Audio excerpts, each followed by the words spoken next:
Con el propósito de garantizar el aprovechamiento de este curso, se recomienda haber completado los cursos anteriores de Moldeo Universal. MU1, Introducción. MU2, Fundamentos. MU3, Moldeo con gráficas. MU4, Morfología de materiales. MU5, La prensa. Y MU6, Unidad de inyección. Su objetivo debe ser identificar las necesidades de su proceso y atender esas necesidades con soluciones bien pensadas. Por esto, antes de moldear o hacer algún tipo de ajustes en la máquina de inyección, se deben efectuar algunos cálculos iniciales. A estos ajustes iniciales le llamamos moldeo desde el escritorio.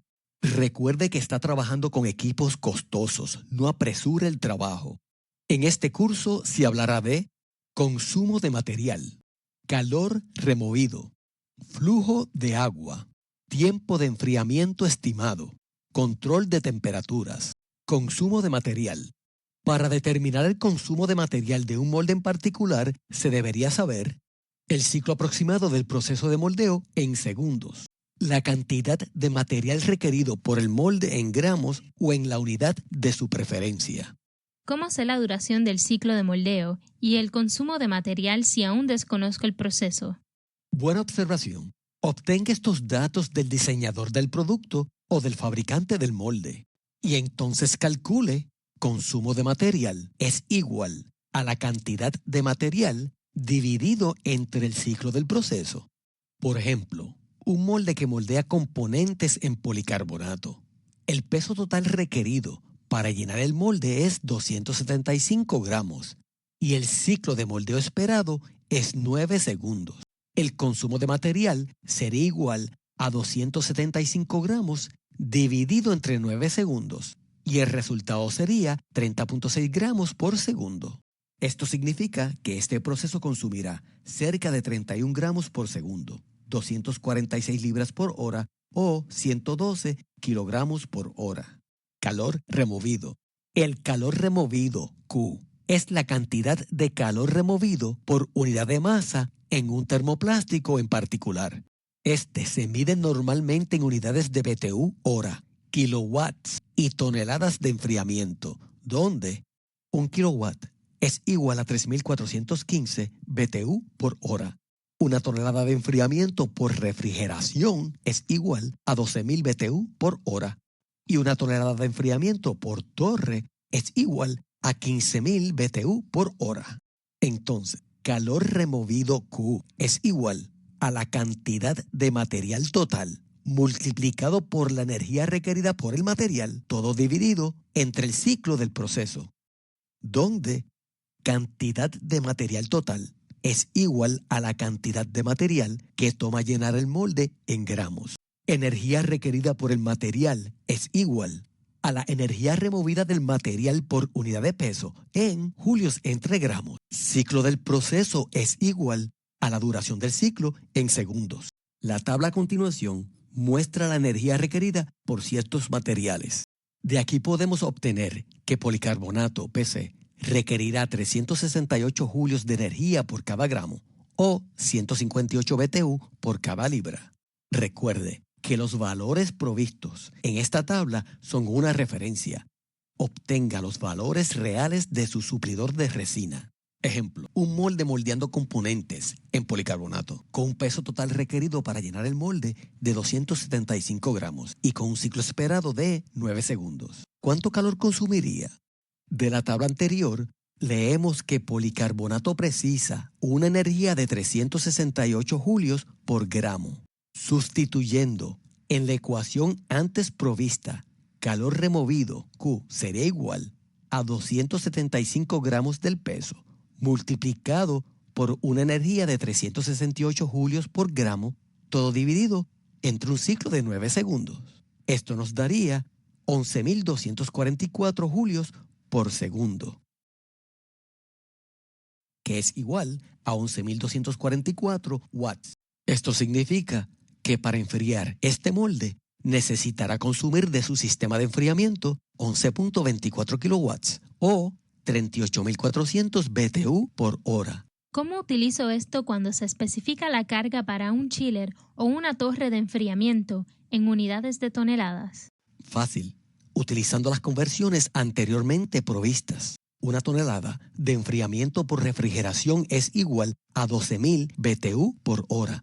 Y una tonelada de enfriamiento por torre es igual a 15,000 BTU por hora.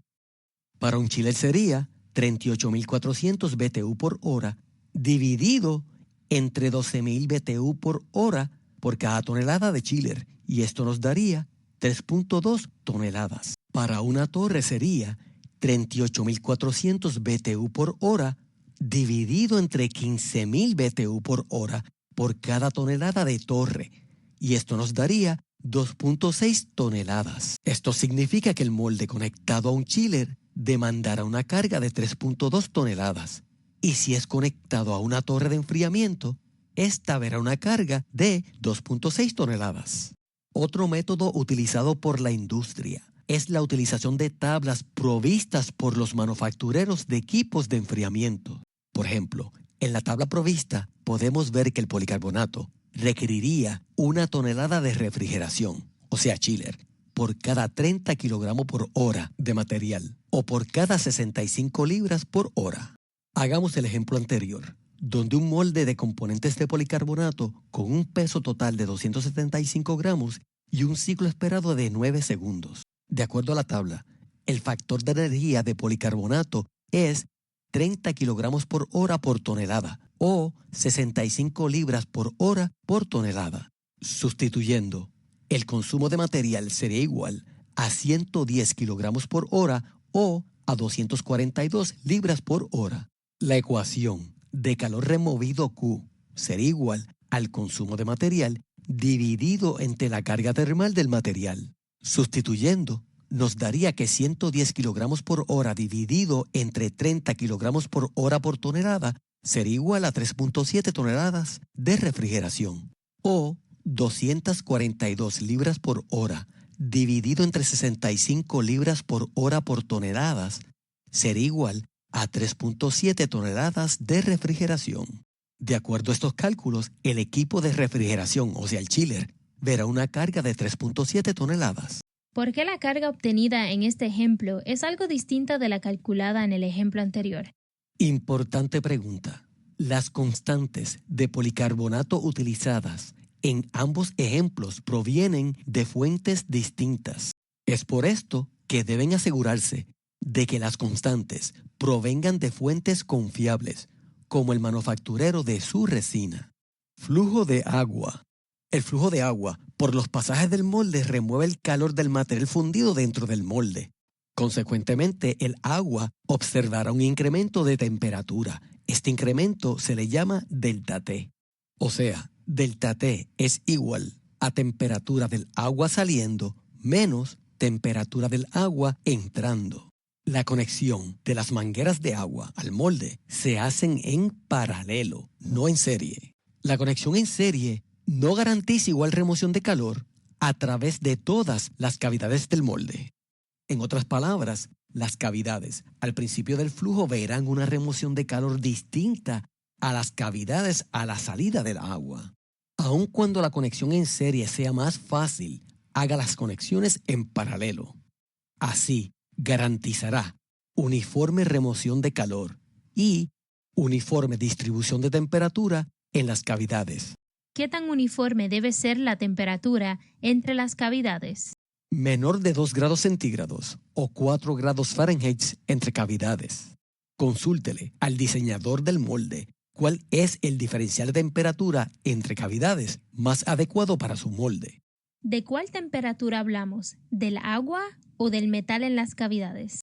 Del metal en las cavidades. Aunque el agua es quien hace el trabajo de remoción de calor, las temperaturas en el metal de las cavidades son las más significativas.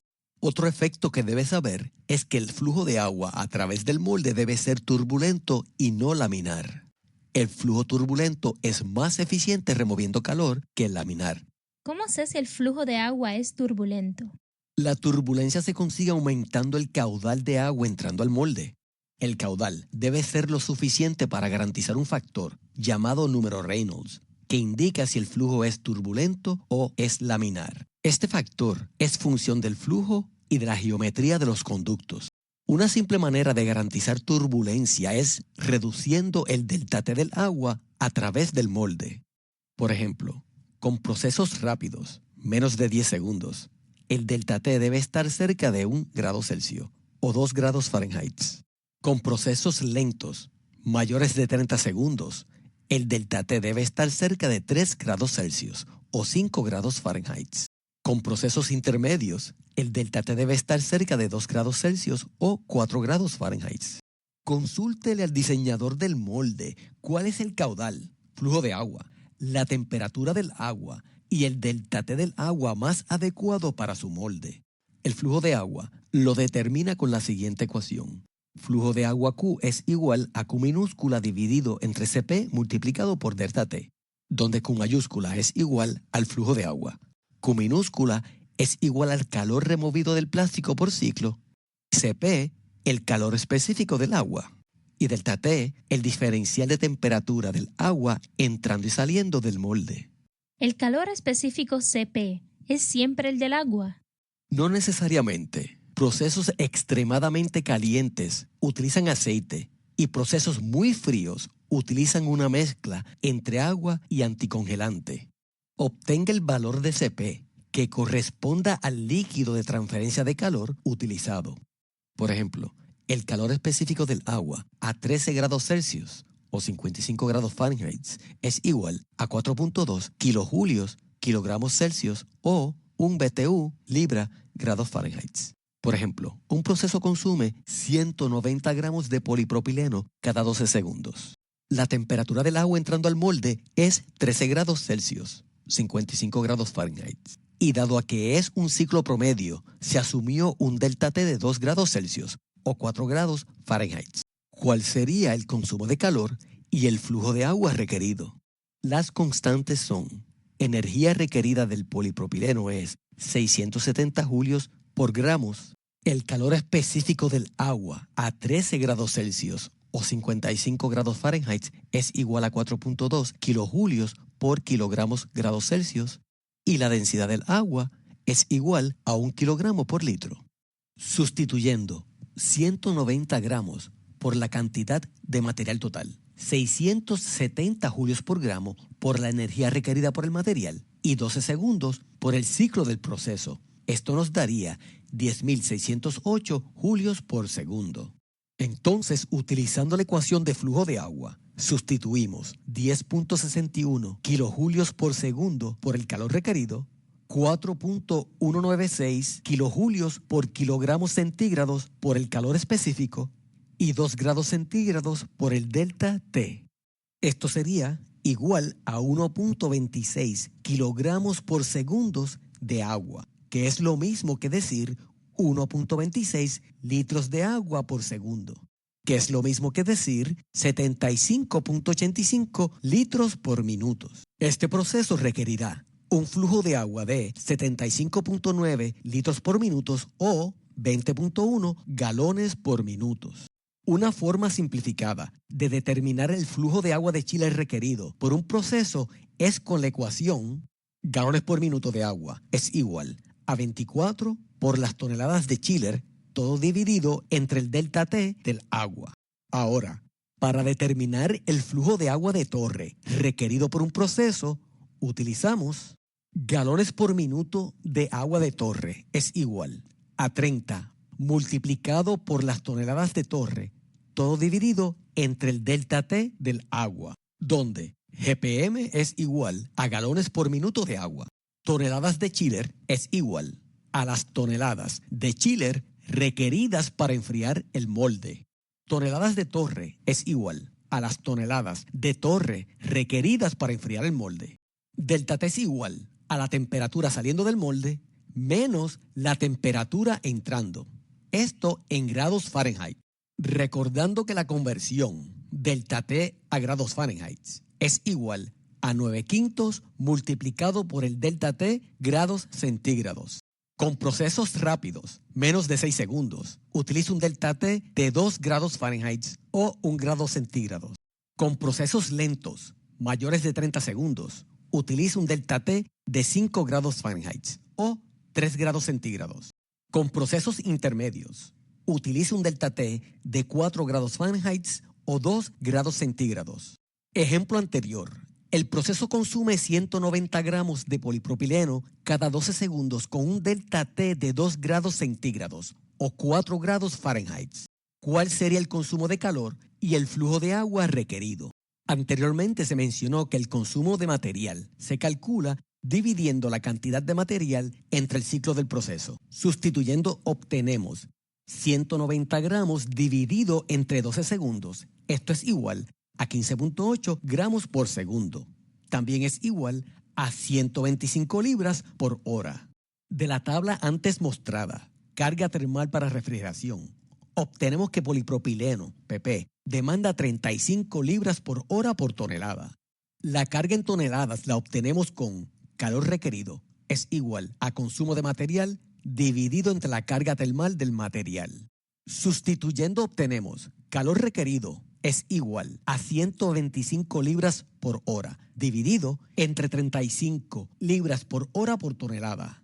Esto es igual a 3.6 toneladas de chiller. El flujo de agua de chiller requerido por un proceso se obtiene de la ecuación galones por minuto de chiller es igual a 24 multiplicado por las toneladas de chiller dividido entre el delta T. Sustituyendo, esto será igual a 24 multiplicado por 3.6 toneladas de chiller dividido entre 4 grados Fahrenheit. Esto es igual a 21.5 galones por minuto. De acuerdo a este método, el chiller verá una carga de 21.5 galones por minuto y un delta T de 4 grados Fahrenheit. Una vez más, el resultado obtenido es algo distinto al método anterior, ya que esta ecuación es una aproximación empírica y las constantes provienen de fuentes distintas. Tiempo de enfriamiento estimado. El tiempo de enfriamiento es un parámetro de control universal que puede afectar el resultado dimensional de las partes moldeadas y también puede afectar la etapa de plastificación. El tiempo de enfriamiento por sí solo o combinado con la temperatura del molde puede afectar las dimensiones térmicas del producto. Determinar el tiempo de enfriamiento es importante y se debe determinar antes de efectuar un laboratorio de optimización de proceso. Inicialmente el tiempo de enfriamiento es ajustado a un valor excesivo y se optimiza al final de un laboratorio de moldeo. Este se ajusta más grande de lo requerido para evitar que entorpezca la determinación de otros parámetros que se ajustan anteriormente. ¿Cómo obtengo este valor extendido de tiempo de enfriamiento? Existe una forma simple y otra calculada. La forma más simple es preguntándole al manufacturero del molde o a alguien de confianza que ha moldeado con un molde similar. Por ejemplo, tome el tiempo de enfriamiento recomendado y súmele un 30%. Esto sería tiempo de enfriamiento extendido es igual a tiempo de enfriamiento recomendado por 1.3. El método calculado es por medio de una ecuación. Aclaro, el resultado de esta ecuación puede tener un 30% de error. Aún así, para nuestro propósito, resulta ser una buena herramienta, donde T sub X es igual a la temperatura de deflexión. T sub M es igual a la temperatura de la cavidad. T sub D es igual a la temperatura del derretido. G es igual al grosor de la pieza y alfa es igual a la difusividad térmica. De la tabla, obtenga el valor de las constantes del material que más se asemeja al suyo. Dado a que el valor buscado debe ser mayor de lo requerido, al valor calculado le sumaremos un 40%. Esto sería tiempo de enfriamiento extendido es igual al tiempo calculado multiplicado por 1.4. Control de temperatura TCU.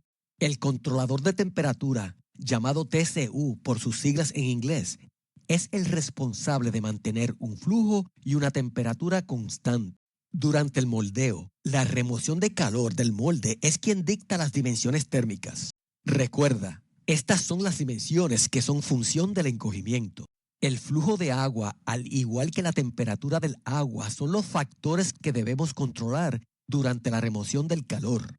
Otros parámetros que debemos entender son la pérdida de presión y la pérdida de temperatura. La pérdida de presión de agua en el molde, delta P, es igual a la presión del agua entrando menos la presión del agua saliendo. La pérdida de temperatura del agua en el molde, delta T, es igual a la temperatura del agua saliendo menos la temperatura del agua entrando. Durante el proceso, el delta T y el delta P se deben mantener. El cambio en estas podría conducir a variación en las dimensiones térmicas en las piezas moldeadas. La variación en delta T podría ser a consecuencia de pasajes sucios, cambios en el proceso, cambios en el flujo de agua y cambio en la temperatura del fundido. La variación en delta P podría ser a consecuencia de conductos sucios, conductos bloqueados por un objeto, conexión incorrecta y tubería de un menor diámetro. La fuente de enfriamiento proviene de un chiller o una torre de enfriamiento y, por medio de una bomba y una válvula, se mantiene una temperatura y un flujo de agua constante. TCU de enfriamiento directo. Los componentes principales son la bomba, encargada de garantizar el flujo de agua a través del molde. Toma de agua fría, desde el chiller o la torre de enfriamiento. Permite que agua fría de chiller o torre entre al TCU. Válvula de enfriamiento. Esta descarga agua caliente desde el TCU al chiller o a la torre. Termopar. Mide la temperatura del agua hacia el molde. El control es el cerebro del TCU y controla parámetros como la temperatura del agua al molde. El funcionamiento de un control de temperatura es simple. Por medio de una bomba y una válvula se mantiene un flujo y una temperatura del agua constante. Veamos este funcionamiento con más detalle. La bomba es la encargada de garantizar el flujo de agua entre el TCU y el molde.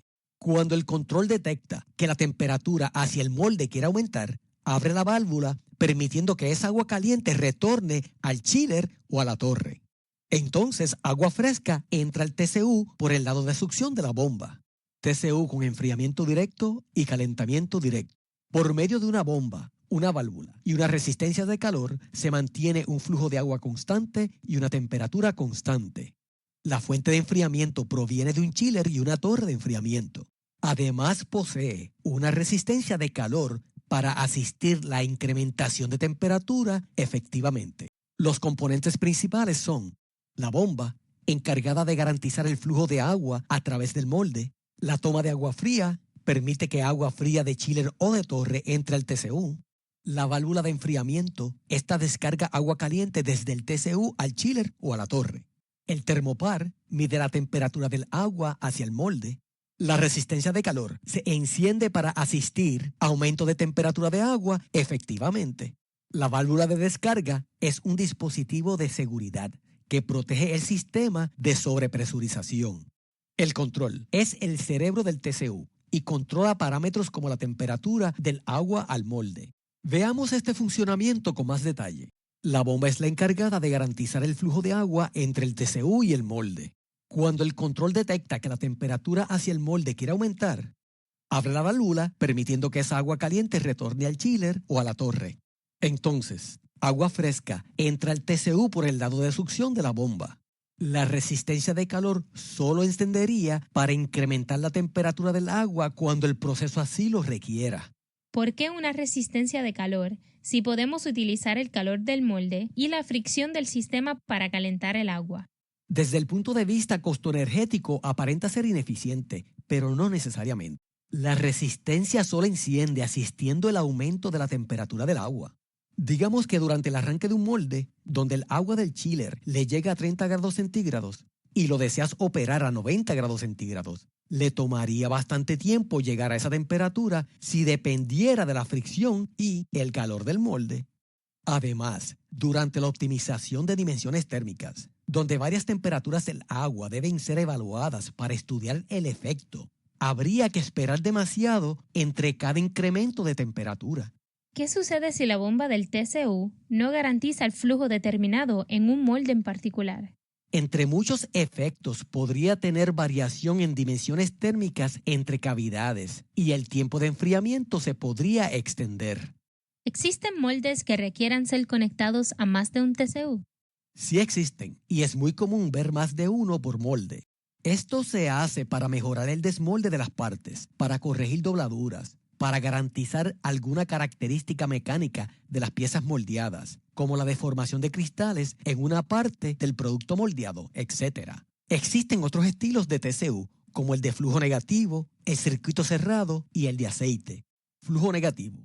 Por medio de succión se consigue una presión de agua en el molde negativa, resolviendo problemas de filtración.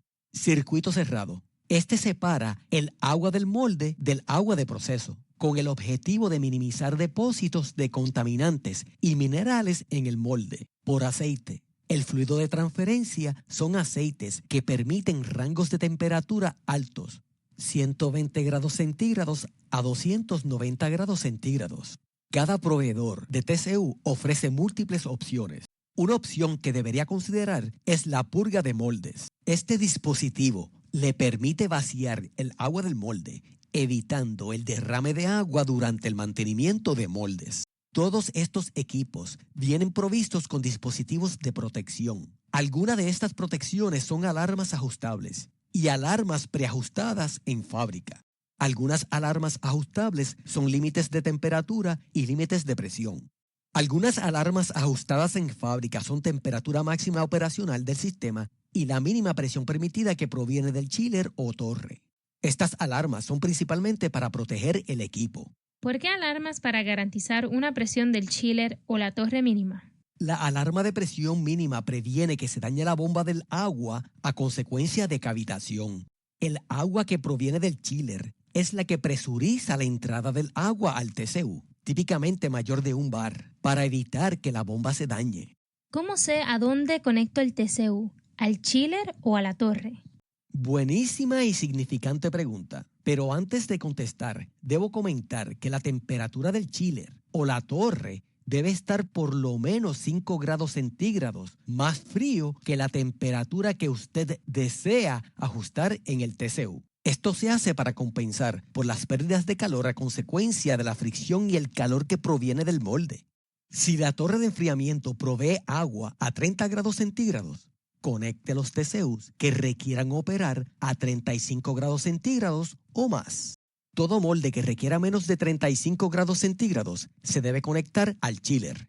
Un significativo beneficio de los TCUs es que independientemente de lo que suceda en el resto de la fábrica, la bomba garantiza un flujo constante entre el TCU y el molde.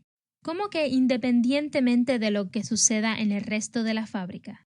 Explico. Si el TCU no existiera y el enfriamiento fuese directo desde un chiller centralizado o compartido con otros procesos, el molde estaría sujeto a lo que suceda en esa tubería de agua compartida. Considera 3 máquinas con moldes similares que comparten un chiller. Bajo una operación ideal, el flujo de agua de chiller es compartido entre las 3 máquinas. Ahora, ¿qué sucede si una de las máquinas se detiene para mantenimiento del molde? El flujo de agua de chiller que antes llegaba a ese molde será compartido con los otros 2 moldes. Consecuentemente, podría afectar las dimensiones térmicas de las piezas moldeadas. De igual manera sucede un lunes, cuando todas las máquinas se arrancan después de haber estado todas detenidas.